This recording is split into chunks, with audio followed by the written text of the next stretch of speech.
通常在國外的經驗，就是切片看得到排斥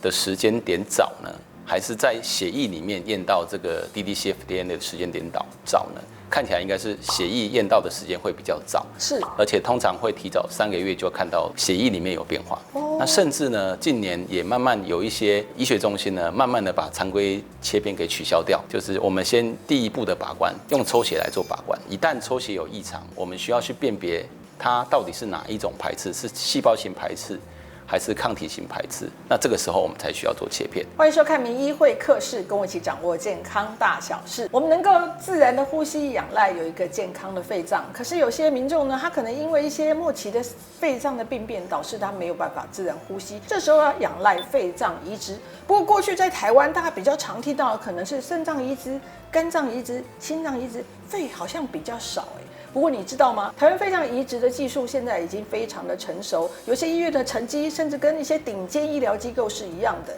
但是肺臟移植除了技術之外，還有病患需要哪些事情要注意？今天名醫會客室到了現場的專家是林口長庚紀念醫院胸腔外科的主任陳維勳陳主任来跟我們分享肺臟移植你該知道的事。歡迎陳主任。主持人好，各位觀眾大家好。陳醫師，真的以往我們真的比較少聽到肺臟移植在台灣。我自己印象比較深刻，幾年前大概是那個施主席的女兒，是对她有做那個肺臟移植，之後幾乎都比較少聽到，就覺得好像台灣很少人做肺臟移植，這是真的嗎？以早期來說是真的。在台灣呢，肺臟移植第一個做在台北榮總，1991年，那也比其他的器官大概晚了5到10年。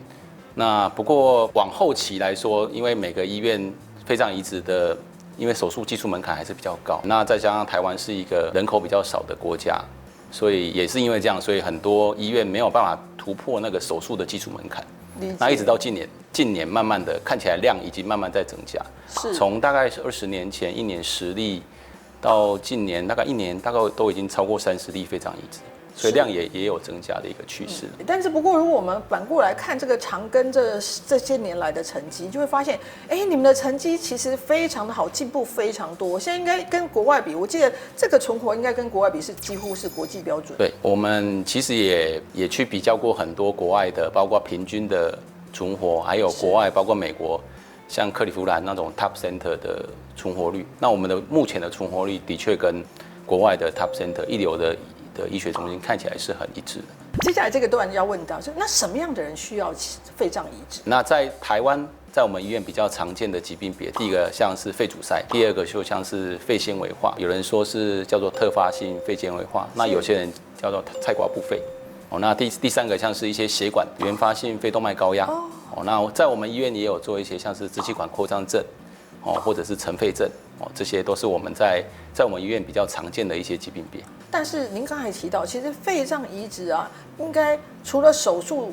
其實要做好。據說還有另外一件事情，就是還有2件事情是你們比較擔心的，是什麼？所有的器官移植的專家最擔心的2件事情，第一個就是排斥，對，因為排斥會造成我們移植器官功能失常。那第二個就是感染，因為我們所有的器官移植的病人，常年幾乎一輩子都是要用免疫制劑，那用了免疫制劑，免疫力比較差。那所以就容易會有感染。我們印象民眾都會覺得，你們在選擇捐贈者跟受贈者的時候，不是都要做一些配對嗎？我們都以為只要配對了，應該就不會排斥啊。結果不是，配對了還是事後還是可能排斥。通常我們會做配對，对，但是這個配對呢是想要避免在移植當下就發生超級性的抗體排斥。可是我們長期在面對的事情呢，不只有抗體排斥，還有細胞型排斥。那細胞型排斥這件事情，基本上沒有辦法用配對來避免跟解決。对，所以長期來說呢，還是會遇到排斥的問題。但是有的時候，它還是不小心默默的就被激發了出來，這個時候就產生了後續的，我們叫做慢性排斥嗎？是，這個叫慢性排斥。舉例來說，以肺移植而言的話，那慢性排斥我們叫做 CLAD， 也叫做 CLAD。那這個慢性排斥這件事情呢，在國外的經驗看起來，這個一定是前面有累積的很多事件，那對這個捐贈的器官造成傷害，那才會變成慢性排斥。基本上大部分的移植肺是不可逆的，所以功能就下降了。那它是一個永久性的下降，甚至在我們醫院有一些慢性排斥的病人，最後功能下降到需要使用氧氣，甚至呼吸衰竭用呼吸器。甚至我們也有一些病人最後還要再登記，再做2次肺移植。可是你們應該也會為了避免這樣的情況發生，是不是會做一些相對的術後的追蹤會監測，避免說等我知道的時候，它其實已經肺功能不可逆的惡化了？那在我们医院，我們自己會有一個監測急性排斥的方式。那最重要的當然就是常規切片了。那在我們醫院移植後的第1個月、第3個月、第6個月、12個月，我們通常都會做常規切片，因為切片呢，它本身還是一個侵入性的手段。那我們也有病人做的這個處置之後變成氣胸，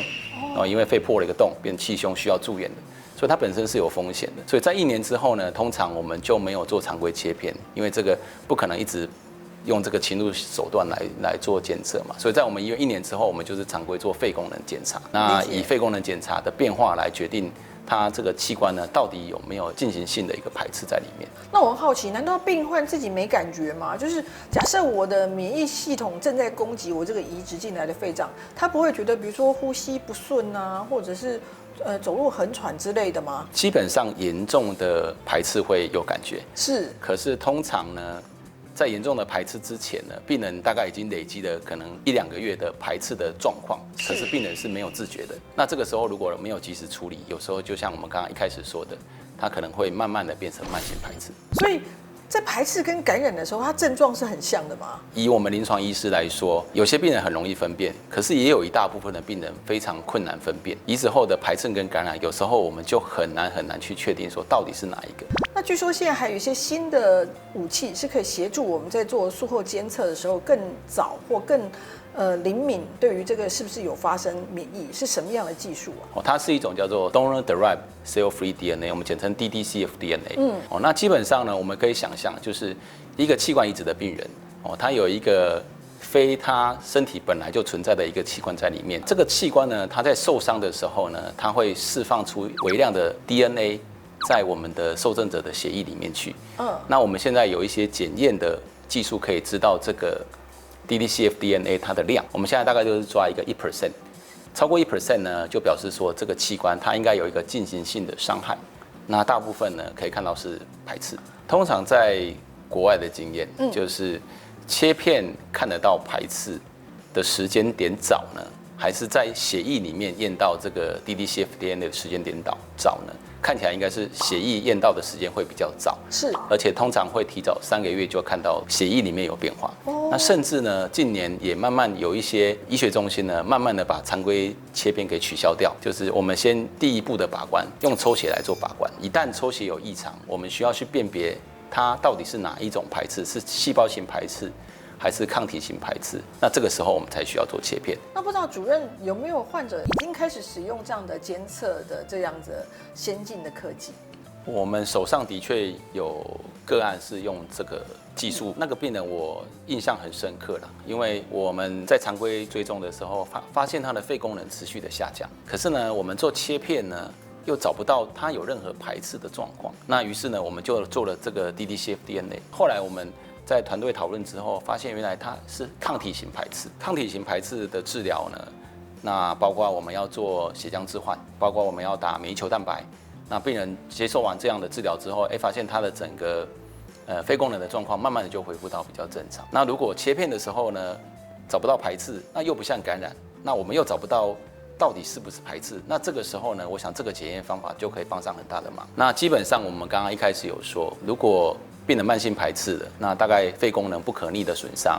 那就沒有辦法恢復到原本肺功能正常的狀態。所以我如果提早抽血，那抽血看到變化，那我們就提早診斷跟治療。那最後呢，主任有沒有什麼話想要對這個已經移植過後的患者？通常啊，您在診間呢都會怎麼樣叮嚀他在生活起居或者是其他的注意事項，或者心態上可以怎麼樣的調整？第一個，藥物遵從非常重要。那第二個，要如何避免後面產生感染排斥的部分？那當然在醫療端，醫院醫師一定會很密切的幫忙檢測嘛。可是感染這件事情也很重要，因為我們也常常看到有一些病人移植後，他可能到人多的场合去，那沒有做好個人的防護，所以長期對個人衛生的照顧那也非常重要。那藥物的遵從性也非常重要。那依照醫囑，然後把我們該做的每一個步驟都做好，那這個器官才可以變成可以永久使用。那我覺得這個是非常非常重要。今天非常謝謝主任精彩的分享，謝謝您，謝謝。謝謝主持人，謝謝觀眾。好，我們下次見嘍，拜拜。